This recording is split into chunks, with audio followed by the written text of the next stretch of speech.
Hello' friends, welcome back to my YouTube channel. মই অনুৰাগ শৰ্মা আপোনালোক সকলোকে পুনৰবাৰ স্বাগতম জনাইছোঁ মোৰ ইউটিউব চেনেলটোলৈ। আজি মই আপোনালোকৰ সন্মুখত এটা নতুন ভিডিঅ'লৈ উপস্থিত হৈছোঁ আৰু আজিৰ ভিডিঅ'টো এটা গুৰুত্বপূৰ্ণ ইনফৰ্মেশ্যন দিবৰ কাৰণে ভিডিঅ'টো বনালোঁ। আপোনালোকে অলৰেডি মোৰ থাম্বনেইলত কভাৰ পেজত দেখিলেই যে কি ক'ব বিচাৰিছোঁ। চ' আছাম ডাইৰেক্ট ৰিক্ৰুইটমেণ্ট 2025 বা 3.0 আহি আছে সোনকালে। চ' এইটো অফিচিয়েলি এটা এনাউন্সমেণ্ট কৰিছিলে শেহতীয়াকৈ ডিচেম্বৰ শেষৰ পাৰ্টত।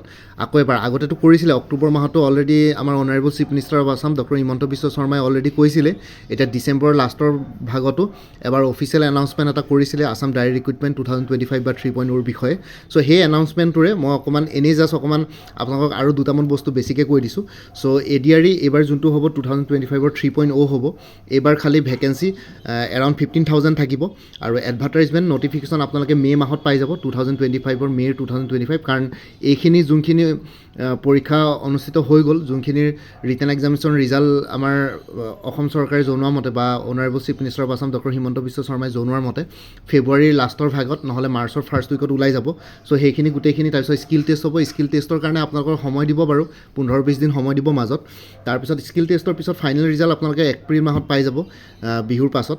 তাৰপিছত আপোনালোকে মে' মাহত আপোনালোকৰ ফাইনেল এপইণ্টমেণ্ট লেটাৰ ডিষ্ট্ৰিবিউট কৰা হ'ব। চ' সেই এপইণ্টমেণ্ট লেটাৰ ডিষ্ট্ৰিবিউট কৰাৰ পাছতে নেক্সট নতুন ADRE 2025 বা 3.0 নটিফিকেশ্যন আপোনালোকে পাই যাব।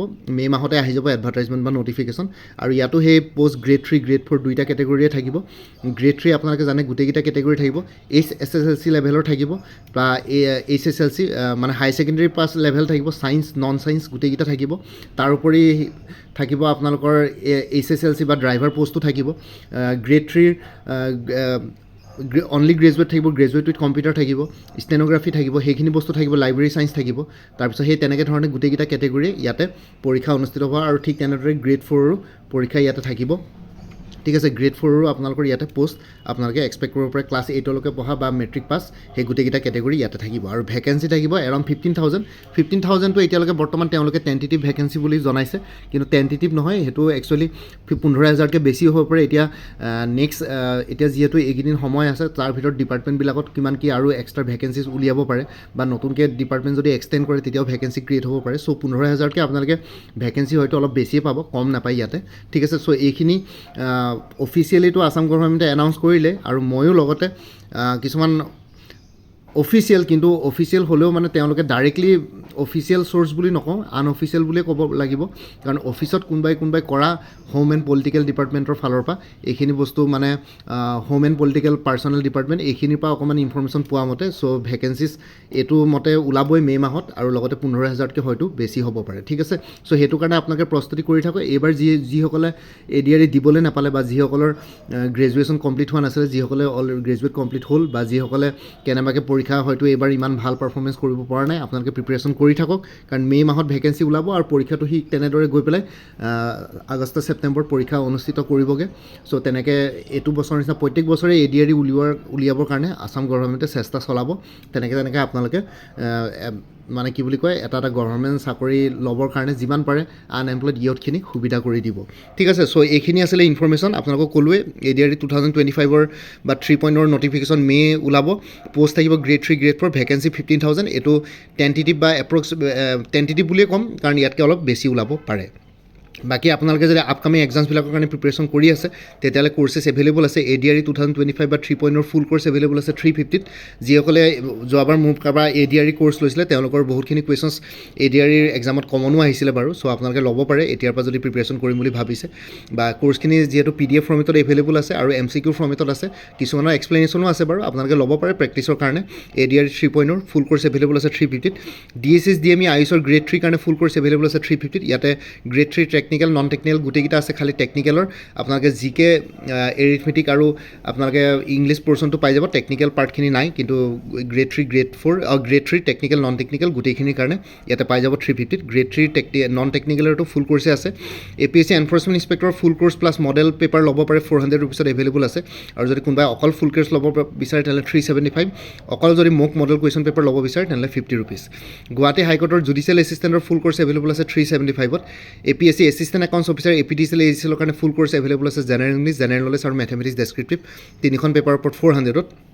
আৰু লগতে কোনোবাই যদি একাউণ্টেঞ্চি কোৰ্ছ ছাবজেক্ট হিচাপে ল'ম বুলি ভাবিছে তেতিয়াহ'লে এটা এক্সটাৰ্নেল লিংক শ্বেয়াৰ কৰিম, সেইটো ফ্ৰীলি এভেইলেবল আছে, তাতে 3000 মান MCQs পাই যাব উইথ এক্সপ্লেনেশ্যন। বাকী ষ্টেটিষ্টিক্স আৰু মেথমেটিক্স ৰিলেটেড মোৰ তাত কোৰ্ছ এভেইলেবল নাই।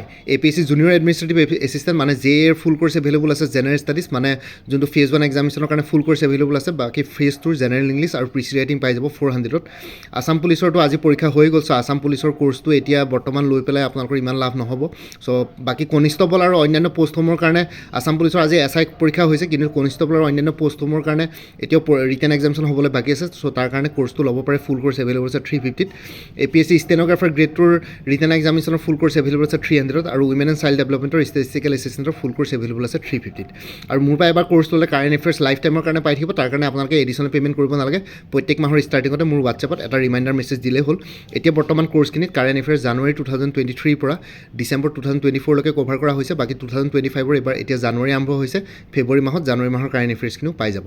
ত' কোনোবা যদি ইণ্টাৰেষ্টেড কেণ্ডিডেটছ আছে তেতিয়াহ'লে এই হোৱাটছএপ নম্বৰটো মেছেজ কৰি জনাওক 9706557851। আপোনালোকক কোনটো কোৰ্ছ লাগে, কোৰ্ছৰ কণ্টেণ্টছখিনি শ্বেয়াৰ কৰিম, লগতে পে'মেণ্টৰ লিংক দি দিম। পে'মেণ্ট কৰাৰ লগে লগে গোটেই কোৰ্ছটো নিজৰ হোৱাটছএপত PDF ফৰ্মেটত পাই যাব। আৰু ইয়াতে যোনটো হোৱাটছএপ নম্বৰ দি আছে এইটো অনুগ্ৰহ কৰি কল নকৰিব, এইটো জাষ্ট হোৱাটছএপ মেছেজৰ কাৰণে এভেইলেবল, কলৰ কাৰণে এভেইলেবল নহয়। বাকী আপোনালোকে আগতে যদি মোৰ পৰা কিবা কোৰ্ছ লৈ থৈছিলে এবাৰ জনাই দিব, কাৰণ বহুতখিনি আছাম গভৰ্ণমেণ্টে হওক বা APSC হওক চিলেবাছবিলাক অলমষ্ট আইডেণ্টিকেল থাকে। চ' আগতে লোৱা কোৰ্ছখিনি বাদ দি যোনখিনি এডিশ্যনেল কোৰ্ছ মেটেৰিয়েলছ লাগিব সেইখিনি ল'লে হ'ল, তেতিয়া প্ৰাইচটো অলপ কমি যাব। আৰু আগতে যদি কোনোবাই মোৰ পৰা কোৰ্ছ লোৱা নাই তেতিয়াহ'লে গোটেই কোৰ্ছটো আপোনালোকে ল'ব পাৰে, ঠিক আছে। চ' ভিডিঅ' ডেছক্ৰিপশ্যন আৰু কমেণ্ট ছেকশ্যন চেক কৰক, তাতে কোৰ্ছখিনিৰ কথা আৰু এবাৰ উল্লেখ কৰি দিছোঁ। আৰু লগতে ADRE 3.0 বা 2025 বুলি এটা ছেপাৰেট প্লে'লিষ্ট ক্ৰিয়েট কৰিছোঁ, প্লে'লিষ্টটোৰ লিংকটো এই ভিডিঅ'টোৰ ডেছক্ৰিপশ্যনত দিছোঁ। এতিয়া ADRE 3.0 ভিডিঅ'বিলাক আপকামিং ভিডিঅ'বিলাক সেই প্লে'লিষ্টত পাই যাব, প্লে'লিষ্টৰ লিংকটো এই ভিডিঅ' ডেছক্ৰিপশ্যনত দিয়া আছে। বাকী মোৰ আৰু এটা চেনেল আছে অসম IQ বুলি, সেই চেনেলটোৰ লিংকটো এই ভিডিঅ'টোৰ ডেছক্ৰিপশ্যনত দিয়া আছে, আপোনালোকে সেইটো চেনেলো ছাবস্ক্ৰাইব কৰিব পাৰিব, চ' ভৱিষ্যতলৈ এনেকুৱা ধৰণৰ কম্পিটিটিভ এক্সামছবিলাক দিয়াৰ ক্ষেত্ৰত আৰু অলপ এক্সট্ৰা গাইডেঞ্চ পাই যায়। বাকী ভিডিঅ' ডেছক্ৰিপশ্যন আৰু কমেণ্ট ছেকশ্যন চেক কৰক এডিশ্যনেল ইনফৰমেশ্যনৰ কাৰণে। বাকী মোৰ ভিডিঅ'ছবোৰ চাই যদি ভাল পায় মোৰ চেনেলটো ছাবস্ক্ৰাইব কৰি ল'ব, আৰু লগতে আপোনালোকৰ যিমানখিনি ফেমিলি ফ্ৰেণ্ডছ ৰিলেটিভছ আৰু চিনাকি এক্সপিৰিয়েঞ্চ আছে তেওঁলোকৰ লগত মোৰ চেনেলটো শ্বেয়াৰ কৰিব। লগতে কমেণ্ট ছেকশ্যনত জনাব কিবা যদি কুৱেশ্যন থাকে, ডাউট থাকে, মই নিশ্চয় আপোনালোকৰ কুৱেশ্যনছ আৰু ডাউটছবিলাকৰ ৰিপ্লাই দিবলৈ চেষ্টা কৰিম। বাকী আজিৰ ভিডিঅ'টো ইমানতে সমাপ্ত কৰি আপোনালোক সকলোৰ পৰা বিদায় ল'লোঁ। কাইলৈ পুনৰ এটা নতুন ভিডিঅ'লৈ আপোনালোকৰ সন্মুখত উপস্থিত হ'ম, তেতিয়ালৈকে ভালকৈ প্ৰিপেৰেশ্যন কৰি থাকক।